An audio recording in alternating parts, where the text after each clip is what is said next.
Welcome into Steelers Talk. I'm your host, Jack Sperry. Tonight on the show, there's been a shakeup in the AFC North at the quarterback position. Joe Flacco has been sent to the Cincinnati Bengals.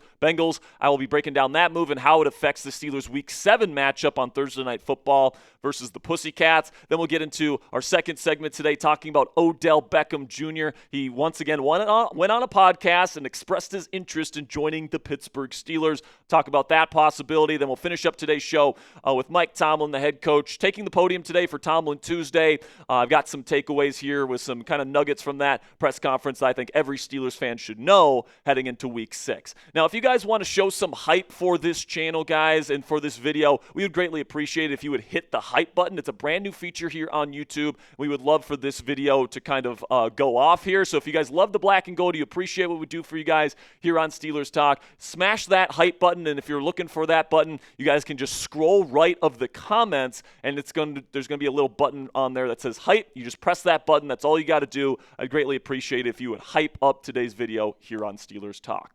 All right, so before we get into the rest of the news and rumors, let's talk about today's roster moves that the Pittsburgh Steelers executed today. They have released linebacker Jaylen Bentley, kind of a big-name signing that this team made a couple of weeks ago. They have now released him from the practice squad, never even made it onto the active roster for the Pittsburgh Steelers, but they have signed Rasheer Blackshear here, running back, special team specialist, to the practice squad to replace his spot on the Steelers practice squad. And, you know, my reaction to these two moves, guys, especially when it comes to Bentley being the odd man out here, is that I think the Pittsburgh Steelers have kind of seen what they've wanted to see from their linebacking room ever since they made that signing. When they made that signing to get Bentley, Peyton Wilson was really struggling in run defense. There's still a lot of question marks surrounding Cole Holcomb.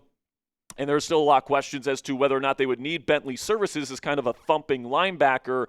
And since that point, Peyton Wilson has played better week in and week out, especially against the run, and Cole Holcomb has shown to be a very good number 3 linebacker as well. They've also been very encouraged by the play of Carson Bruner, the rookie out of Washington, especially in terms of his special teams contribution, so they don't want to let him go either. So I think that's pretty much the crux of why Jaylen Bentley has been let go. But then when it comes to Blackshear, guys, look for him to potentially get a helmet on Sunday versus the Browns and be this team's potential punt return man. Now, Scotty Miller is the backup punt return man, as it is right now. But what's the level of trust that they have in him? Blackshear is kind of known as a specialist in that regard, with Calvin Austin III likely out this week with a shoulder injury. Blackshear could provide some help on special teams, but we'll see if he ends up getting that helmet this week. And then we got this news today, guys, and I couldn't help but chuckle when I saw the alert come out on my phone here. The Cleveland Browns have traded quarterback Joe Flacco to the Cincinnati Bengals within the division. So that likely means we're going to get a 40-plus-year-old quarterback battle in Week 7 when the Bengals play the Pittsburgh Steelers on Thursday Night Football in Week 7. So you guys can take a look here at the trade details. It's just a pick swap here. The Bengals get Flacco and a 2026 sixth-round pick. Browns get a fifth-rounder in 2026, so they just upgrade their sixth-round pick to a fifth-rounder.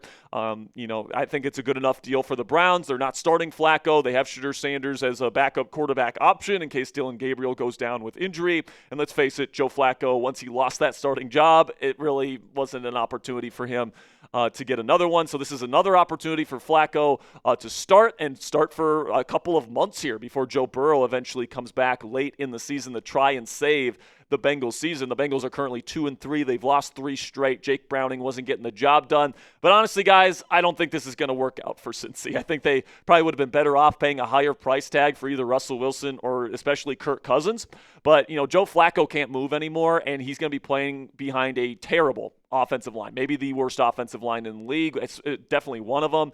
And if you thought Cleveland's offensive line was bad, Joe, and you're taking all those sacks in Cleveland, unless you're getting the ball out extremely quickly like Aaron Rodgers is right now in Pittsburgh, like you are going to take sacks past your first read. All right, that's just the way it is. And Joe Burrow, what makes him so good inside that Bengals offense is not only does he have those weapons, Jamar Chase and T. Higgins and all those guys, but Joe has really special pocket presence to be able to avoid pressure when he can. Joe Flacco doesn't have that. He's a legit statue in the pocket, and it's just going to be open season for these edge rushers that play the Cincinnati Bengals with Joe Flacco sitting back there. So if anything, honestly, I think this makes the Week 7 game versus the Bengals even easier for Pittsburgh. You're going to have a sitting duck back there at quarterback, and it's not like Jake Browning can move all that well or anything like that, but at least he's been in the system for multiple years. He understands what the reads are of the offense. Joe Flacco's going to have to learn a brand new offense here, and within the span of not even 2 weeks, he's playing the Pittsburgh Steelers in a Thursday night football matchup against this pass rush that has one of the most deep groups of pass rushers in the entire league. I mean, good luck, Joe Flacco. That's all I'm going to say in terms of that Week 7 matchup. So pick your opponent for me down there in the comment section. Between Joe Flacco and Jake Browning, which guy would you rather play if you're the Pittsburgh Steelers? Type JF for Joe Flacco or JB for Jake Browning. This will be the pinned comment on today's show. So in just a second here, I'm going to tell you about our sponsor today at Ethos. While I'm telling you about our sponsor today, let me know if you'd rather play Joe Flacco or Jake Browning in Week 7. Now let's have a word from our sponsor today at Ethos. And guys, the summer before I started here at Chat Sports, unfortunately, my family lost my late grandfather. And as you tend to do when you lose someone close to you, you begin to think about your own mortality and what would happen to the people dependent on you if something were to happen. With today's sponsor, Ethos, your family is protected. Cassie and I are getting married soon, and shortly after that, I imagine we'll buy a house and start having some kids. If something were to happen to me, I want the last thing the people I love to worry about is worrying about the bills. So I trust Ethos to keep them protected. As you probably already know, however, the process for obtaining life insurance can be super confusing and straight up annoying with how tedious the process can be. That's where our friends at Ethos come in. As of March 2025, Business Insider named Ethos the #1 no medical exam instant life insurance provider. Ethos is an online platform that makes getting life insurance fast and easy to protect your family's future in minutes, not months. There's no complicated process, and it's 100% online. There's no medical exam required. You just answer just a few health questions to get a quote in as little as 10 minutes. Protect your family with life insurance from Ethos today. Get your free quote at ethos.com/NFL Daily. That's ethos.com/NFL Daily to get your free quote today. Application times may vary, rates may vary, and a big thank you to Ethos for sponsoring today's edition of Steelers Talk. So once again, Odell Beckham Jr. is being linked to the Pittsburgh Steelers as he has once again listed the Pittsburgh Steelers as a potential landing spot for him this season that he would like to play for. Now, the Steelers weren't the only team that he mentioned on the Pivot podcast this week. He did mention his former team, the Los Angeles Rams, the team he won a Super Bowl with a few years back. The Kansas City Chiefs with some of the wide receiver issues they're dealing with right now, even though it looks like they're going to be getting Rashee Rice back here very soon from his suspension. And then the New York Giants. He says he wants to play for the Giants again before he retires. And honestly, at this point, man, if you're the Giants, what do you have to lose, man? Give Jackson Dart another weapon. I would kind of like to see Odell Beckham Jr. go back to New York for one last run before he retires. But listen, man, if the Pittsburgh Steelers were going to sign Odell Beckham Jr., I think they already would have. I think it would have made sense to sign him in the early days of the bye because you have 2 weeks to ramp him up in that case. Now, he doesn't practice for a week because the team isn't practicing during the bye week, but at least he would have time to digest the playbook, all that different stuff, and the Steelers haven't made that move yet. So I think that, there's opportunities to get him before the season even began that they didn't take to bring in Odell Beckham Jr., and then, of course, they didn't bring him in during the bye week either. So even though Odell probably would like to play here with his buddy Aaron Rodgers, I don't think that relationship and that interest is necessarily reciprocal on the end of the Pittsburgh Steelers. Also, now we learned today that Odell Beckham Jr. is suspended for 6 games, so even if you brought him in, he wouldn't be able to play, and by the time he would get back, Calvin Austin III would be all the way back from his shoulder injury. Tom Pelissero had the news today saying free agent wide receiver Odell Beckham Jr. told the Pivot podcast that he has decided to accept a 6-game suspension for a PED test last season. Beckham says he has never knowingly taken a PED. Beckham still plans to play this season. So it'll be interesting to see if Odell ends up getting some sort of deal to go play for a team down the stretch. We'll see which teams deal with attrition in terms of injuries at that position and if he ends up going somewhere. Personally, I'd like to see him finish out his career in New York. Their season's over anyways. So just to see him back in that jersey again would be fun. But honestly, I don't think OBJ is good enough to really contribute to a contender at this point. So now let's get into some Tomlin Tuesday takeaways. And we'll start with the wide receiver position here, guys, because if they're not bringing in Odell Beckham Jr., to play wide receiver 2 while Calvin Austin III is dealing with that shoulder injury, then who is going to step up? Well, Mike Tomlin had an answer to that today, and he said that guys like Roman Wilson and Scotty Miller will be elevated in their roles while Calvin Austin III misses time, and if he misses time. We'll talk about in the injury updates that Calvin might even play on Sunday. At least Mike Tomlin left the door open for that possibility. But, it certainly sounded like Tomlin was hinting that Roman will play a key role moving forward. He was asked specifically about why he wasn't getting the football, and he hasn't really gotten a lot of opportunities yet. And his answer was, we're playing a lot of heavy personnel packages, and he's not our number 1 or number 2 receiver, so there's just not a lot of opportunities to get him on the field. And then at the end of his comments, he said, quote unquote, keep watching. So that would indicate to me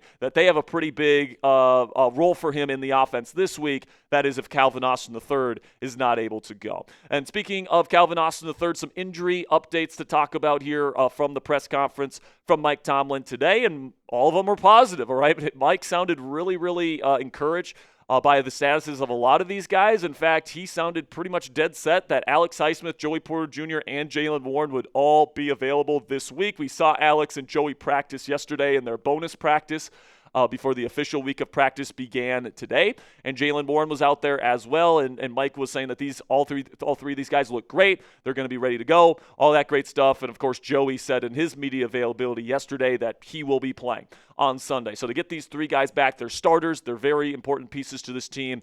It's great to have these guys back in the lineup. And honestly, when it comes to Alex Highsmith, guys, it sounded like Mike Tomlin was saying he's going to be on a little bit of a snap count. He talked about how he missed multiple weeks, so his football conditioning might not be up to where it needs to be to get his full workload. So if you're somebody that's worried about Nick Herbig losing out on playing time because of Alex Highsmith returning to the lineup, I would say don't worry about it, all right? We're still going to see plenty of Nick Herbig. He's going to get plenty of time out there while Alex Highsmith continues to get ramped up over the next few weeks. And even when Alex is back to full conditioning and he's ready to go to assume his full kind of responsibilities, I would still assume that this team prioritizes getting Nick Herbig out there in a true rotational role to get Alex and TJ ample rest and keep them fresh throughout the season. And not to mention, I expect this coaching staff to utilize all 3 of these excellent pass rushers in their NASCAR packages on heavy passing situations. So even though Alex Highsmith is returning to the lineup, guys, I wouldn't worry too much about Nick Herbig's role being diminished too much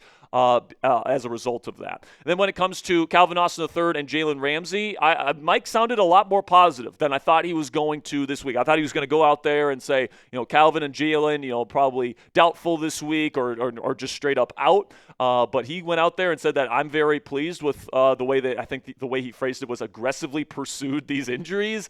They're in a position here where they're going to be limited in practice this week, it sounds like. So we'll see how they progress as the week goes on. I would still kind of doubt that these guys play this week, but Mike Tomlin certainly kept the door open for these guys to return to action. So we'll see what the rehab looks like this week. And if Jalen Ramsey is unable to go, and I would say that's the likelihood at this point, guys, Brandon Echols, who has been starting on the outside while Joey Porter Jr. has been dealing with his hamstring injury, is expected to start in the slot at nickel if Ramsey can't give it a go. So to have a guy like Brandon Echols that can be a backup both on the inside and on the outside is a huge asset to the Steelers defense, and he provides incredible depth to this team, and his value with this team and that signing has just absolutely shown itself here through the first few weeks of the season.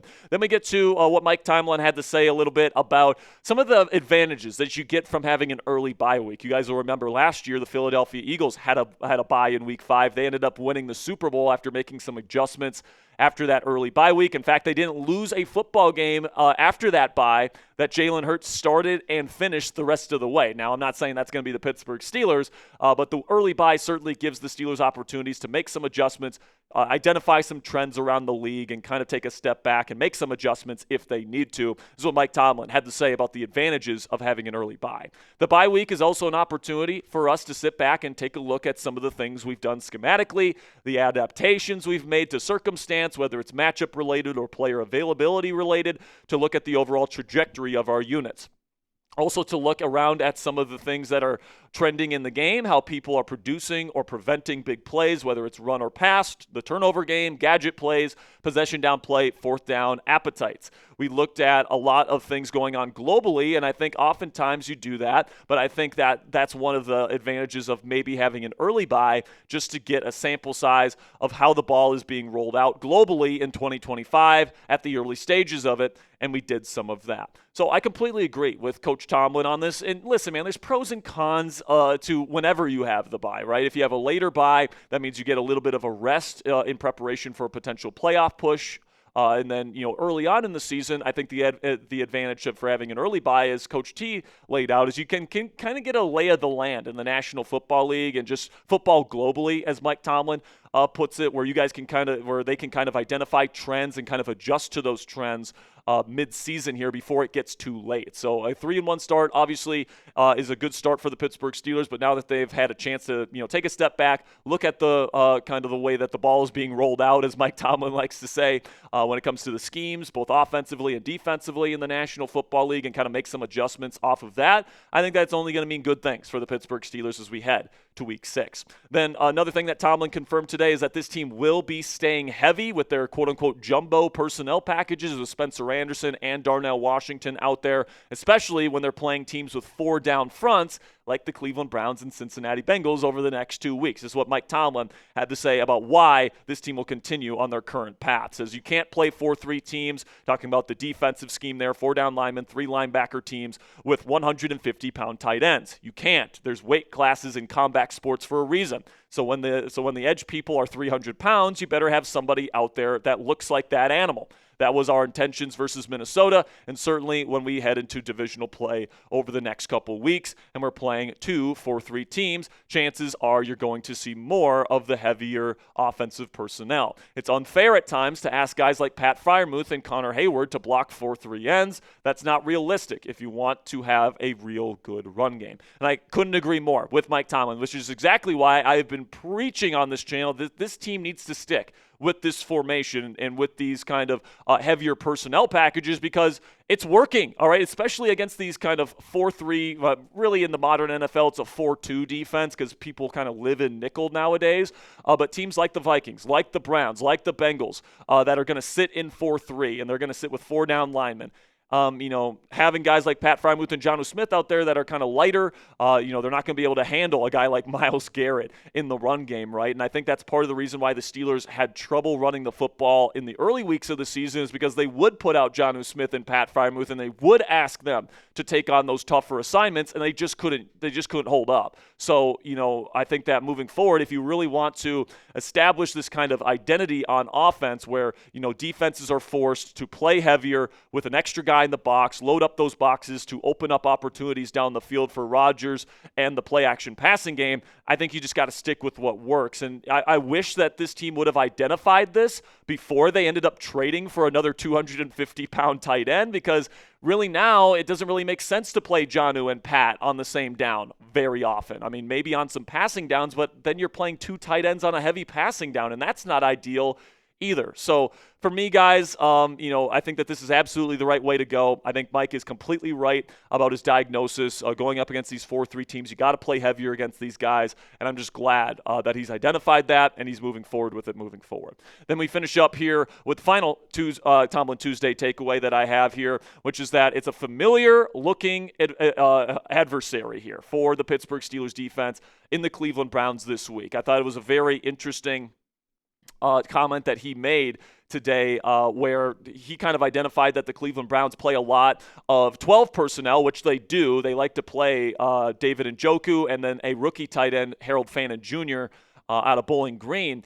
Those 2 guys have been playing really well, and that's really the strength of their team. So they've been playing a lot of 12 personnel packages. And the good news for the Pittsburgh Steelers and their defense as they prepare for Cleveland this week is that they have seen a lot of these 12 personnel packages in practice against the Pittsburgh Steelers. So they're going to see a lot of these packages not only in practice this week, but they've been seeing these packages unfold over the course of training camp in preparation for the season. So they know how to kind of adjust their game and kind of scheme things up for success against an offense that plays kind of heavier personnel with multiple tight ends. So I think that Mike Tomlin made a pretty decent point today that this should benefit the Steelers in their preparation to take on the Cleveland Browns this week. So let me know what you guys think down there in the comment section. What is the percent chance that the Pittsburgh Steelers win versus Cleveland on Sunday? Put it on a scale of 0, meaning no chance that they win on Sunday, to 100, meaning they are definitely winning versus the Browns on Sunday afternoon. I know a lot of people are feeling like this is a trap game for the Pittsburgh Steelers, and who knows, it might be. But, not to mention because you got Myles Garrett going up against Broderick Jones. I don't love that matchup. But we actually have our preview up on the channel here, guys. You guys can check out our preview for this Week 6 matchup on the channel right now. You guys can click that subscribe button if you haven't already. I'll put the chip to the preview in the top right of today's video if you guys want to check out that preview right now. But make sure you guys click that subscribe button if you haven't already. Until next time, guys, here we go, Steelers.